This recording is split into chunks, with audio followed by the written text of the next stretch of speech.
एक शहर की एक गली में एक पुराना मकान था। उसमें एक बूढ़ा व्यक्ति रहता था। उसका न कोई रिश्तेदार था न कोई दोस्त। वो हमेशा अकेला रहता था। इस पुराने मकान के ठीक सामने एक छोटा सा घर था। उस घर में एक छोटा बच्चा रोहित अपने माता पिता के साथ रहता था। बूढ़े व्यक्ति को बच्चे बहुत अच्छे लगते थे। वो जब भी बच्चे को देखता था प्यार से हाथ हिलाता था।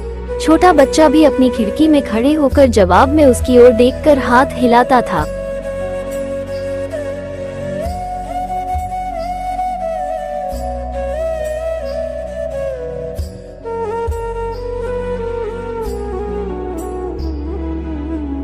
धीरे धीरे दोनों की दोस्ती हो गई।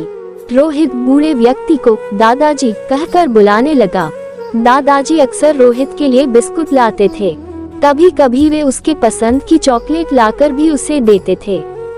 एक दिन रोहित ने भी उन्हें अपना एक खिलौना दिया, अपना टीन का सिपाही यानी टिन। दादाजी ने कहा कि वे इसे बहुत संभाल कर रखेंगे। कुछ दिनों के बाद रोहित ने देखा कि दादाजी कहीं भी दिखाई ही दे रहे हैं। उनके मकान को तोड़ दिया गया और वहां पर एक बेहद बंगला बनाया गया। रोहित के पिता ने उस बंगले को खरीद लिया। रोहित और उसके माता पिता बंगले में रहने लगे। धीरे धीरे रोहित बड़ा होने लगा और बचपन के उन दादाजी को भूलने लगा।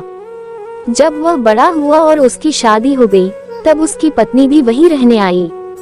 एक दिन वह अपनी पत्नी के साथ बंगले के बगीचे में हाथ से एक गड्ढा खोद रहा था। वहाँ वह एक बीज बोना चाहता था, तभी उसकी उंगली में कुछ चुभा।